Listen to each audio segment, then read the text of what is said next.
Hello and welcome, my friends and viewers, to this week's episode of Legendlore, where I draw and talk about monsters, characters, gods, and other things from Dungeons & Dragons, all while giving you a small but quickly digestible history about them. Together we'll go over their history within the game, how they're utilized in the modern edition, and how you guys can utilize them in your own games. This week, we are going to be covering Goblins, one of D&D's poster box monsters, and a creature that most, if not all, parties encounter over the course of their adventures. They also happen to be one of my favorite low-level monsters to use whenever I'm running games for new players. I should also make the distinction that this video will only be covering goblins themselves and not the entire goblinoid subgroup, so there won't be any coverage of hobgoblins or bugbears in this video. But with that said, let's jump right in. While I believe that we all kind of have an idea of what the traditional goblin is supposed to look like from all kinds of media, I would still like to go over their appearance just to be thorough. Goblins usually stand between 3 to 4 feet tall and usually weigh about 40 to 50 pounds. It often had skin that ran the spectrum of all sorts of green tones, but could also range from orange to yellow or even brighter dull red. But of course, their most distinctive features were their large ears that could sometimes reach out to arm's length, as well as sharp fangs and their noses, which could range from long and hooked to flat with slit nostrils like a lizard.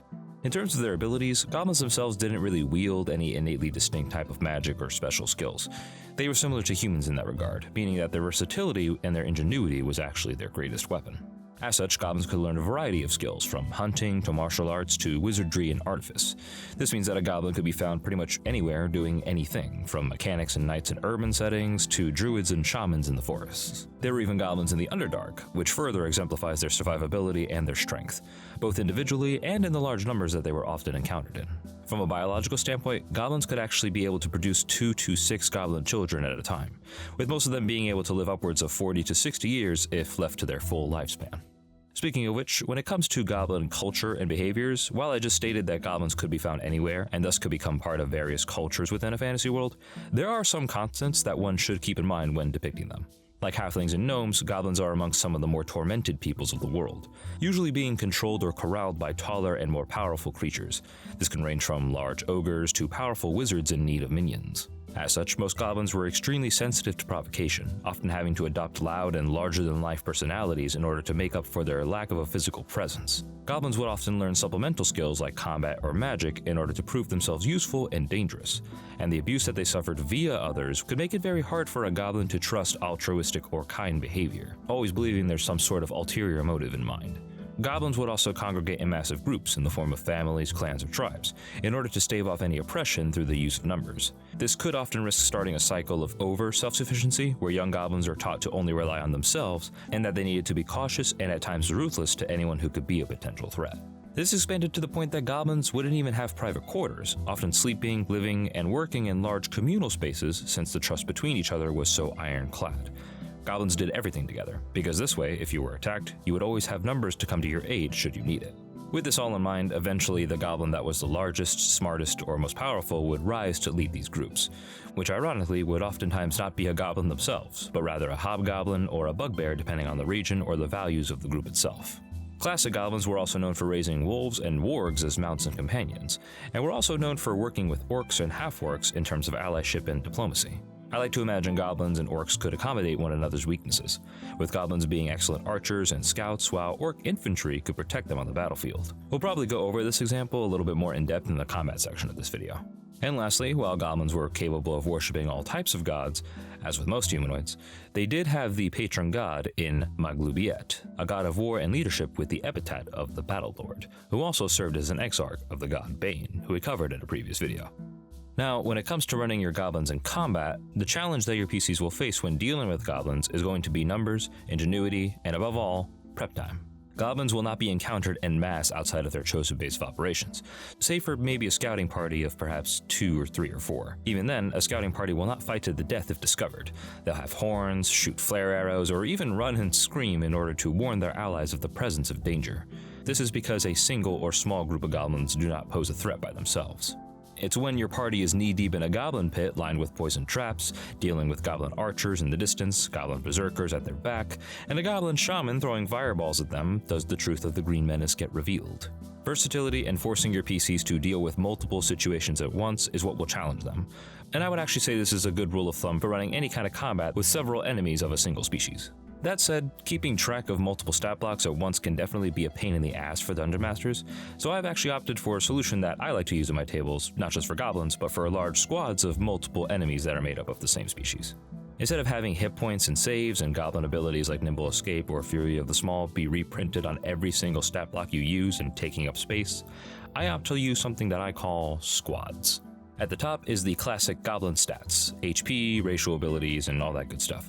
But below I have all of the different goblin subtypes that are within that squad, such as a berserker, an archer, a shaman, and even many traps that can be included in a battle map scenario. Berserkers, being hardy goblins, have 3 times the hit points as a normal goblin. Likewise, the shaman and pyromancer have 2 times the HP and bonuses to mental saves. And lastly, archers have regular goblin HP, but can attack at range with their bows. All of this being on one stat block means less wasted time for the DM, and it also allows the DM to have versatility in what they want to include in the battle. They don't have to use all these options, but they can if they want to. I've also included an HP pool version of the stat block, where instead of each monster having its own hit points, there's a pool that is whittled down by the PCs in tiers, with each goblin dying each time one of those tiers is reached. You can find all this also linked in the description below. Now, when I like to run goblins at my table, as with all things, I like to vary my approach based on what the players at my table are looking for. I also take heavy inspiration from other games and their depictions of goblins, such as Mork Borg and, of course, Pathfinder. First off, they're the Goblins from Mork Borg, an OSR-inspired heavy metal dark fantasy game that I really highly recommend and have linked in the description below. I've done a bunch of videos covering all of their classes, and I definitely want to go more into the game in depth. In Mork Borg, goblins aren't just little green dudes with pointy sticks, but are actually an epidemic of terrifying gremlin-like creatures whose maliciousness is carried by a literal curse. Being attacked by a goblin, hit or miss, causes the curse to spill onto the victim, and they have 1d6 days to find the goblin that attacked them and slay it in order to break the curse. If they fail, the victim turns into a goblin, its mind paralyzed and forced to watch with utter clarity as the curse animates its new goblinoid body, joining the brethren and spreading their malady to anybody they can get their hands on. This in and of itself can be a great campaign starter, with there being a little epidemic of people turning into goblins and the PCs must find a way to break the curse or staunch the flood by killing as many as they can. It could also serve as a good backstory for a PC who has a family member that was attacked by a goblin or was attacked themselves, looking for the party to aid them in slaying the beast so that they don't become one of them. This take on goblins spreading as a curse is both great for gritty, dark fantasy games and also allows you to draw a bit more into the classic malignancy of old school goblins. But remember, these goblins aren't a species of people. They're not reigning to feed the tribe or forming alliances with orcs to serve as their protectors. They are an actual literal scourge upon the land with no mercy and no other goal other than to spread as far as they can. Once again, love Mork Borg, highly recommend checking it out. But moving on from that nightmare, we have something a little bit more traditional in some of my favorite goblins ever in media, that being the shark-toothed, green-skinned, red-eyed Paizo goblins. These are the classic weird little dude goblins who make bombs and engage in wacky antics over the course of a campaign. These goblins are risk-takers, hyper-motivated and brave to the point of almost showing no sense of self-preservation, constantly in the pursuit of glory and adventure with every wild action that they take. I love these goblins because they make things happen.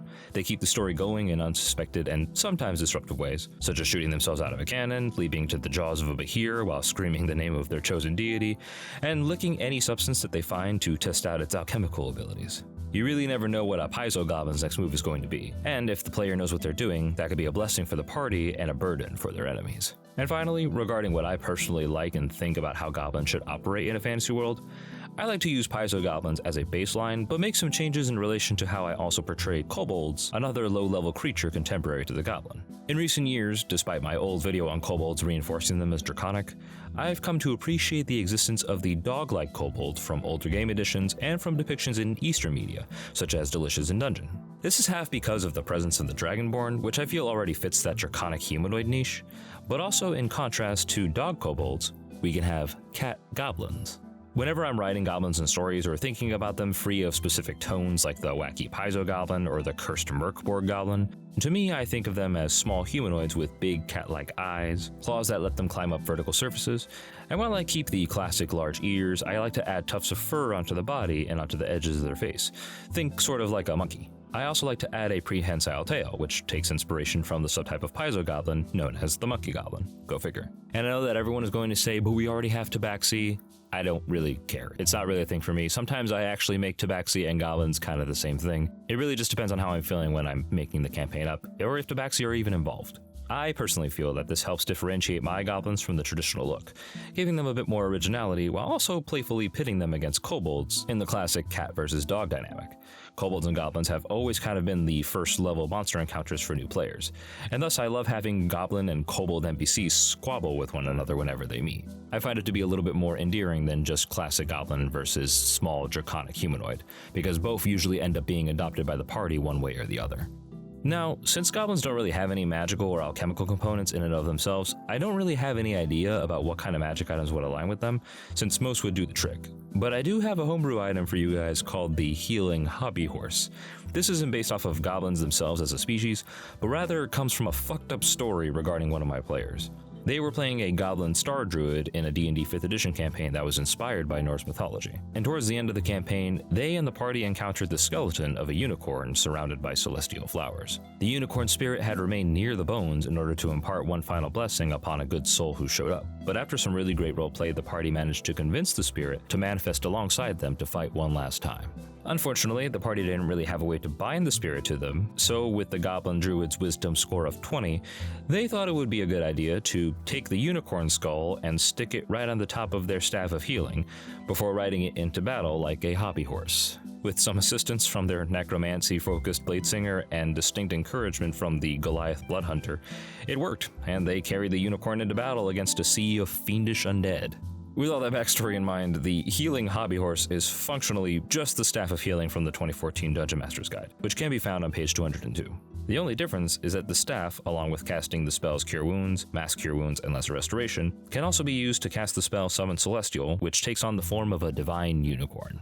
Pretty basic, but I wanted to share the story with you guys, as I do sometimes feel like playing a Goblin PC gives players the freedom to do weird, crazy things, and make decisions that they otherwise would not. I feel like it imparts a level of freedom that is different from a lot of the other species in the games that we play. And that is another reason as to why I love using goblins in pretty much all of my games.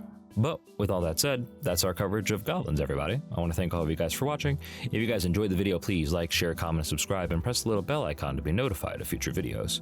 If you guys want a chance to vote on videos that come out, as well as see progress of the pieces that I work on, please check the community tab and also follow me on my social media. DMs, please tell me how you guys have used goblins in your games, and players, tell me about your goblin PCs in the comments down below. And also, let me know what you guys would like to see in upcoming videos. But until then, I'll see you guys next time.